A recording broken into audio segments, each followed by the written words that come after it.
د افغانستان بانک لوګو یا نښان که مو د افغانستان بانک نوټونه لیدلی وي ښایي د غوایي دوه وتلي ښکرونو په منځ کې دوه آسونو کې مو فکر بند شوی وي. د افغانستان بانک لوګو په لومړۍ دایره کې د افغانستان بانک نوم چې د دایرې یو پر دریمه برخه رانغاړي د پرانیستلو له کال 1913 لمریز څخه تر 1939 عیسوي کال سره سینګار شوې ده.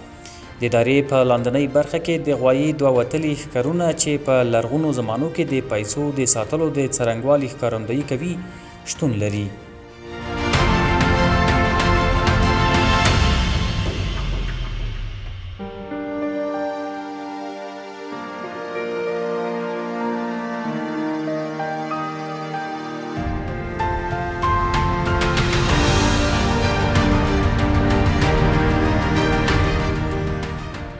دوهمه دایره کې یوه لرغونې تاریخي سکه ده چې خورا ستره دعوه پکې نغښتې ده چې موږ د لرغوني باختر د څښتنتوب میراث خورا ښکاره کوي.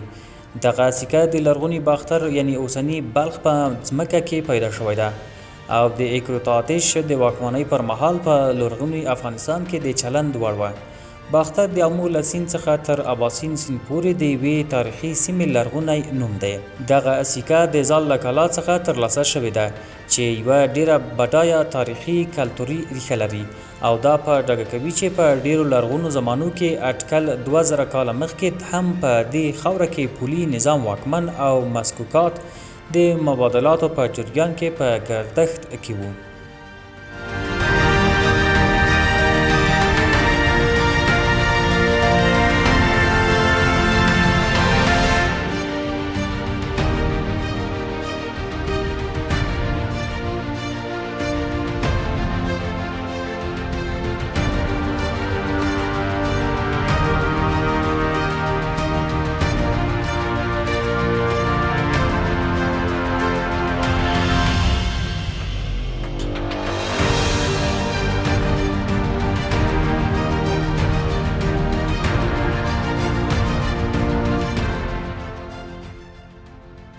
دا سکه په دوو آسونو د دوو سپرو اشخاصو په لاسونو کې د دوه نیزو درلودل په ګوته کوي چې مخ پر وړاندې درومي نیزې په لاس په دوه آسونو سپاره د کاسټور او پرولیکس په نومونو دوه ورونه له مخروطي بڼې لرونکو خلیو او په دوو آسونو د سپرو په خلیو باندې دوه ستوري شتون لري چې د میټرایزم ګمان کیږي لرغوني آریایان وي.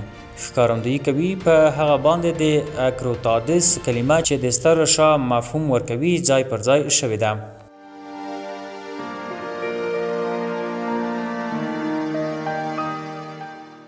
په 1928 عیسوي کال کې د افغانیو لومړی کاغذي نوټ چاپ او رسمي شو. یوه افغاني په 100 پول وویشل شوه.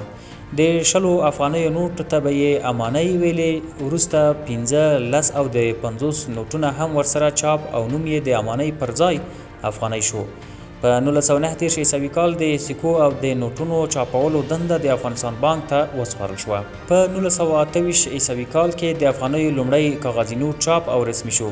یوه افغاني په 100 پول وویشل شوه. د 100 افغانیو نوټ ته به یې امانۍ ویلې. وروسته 15 او د 50 نوټونه هم ورسره چاپ او نوم یې د امانۍ پر ځای افغانۍ شو.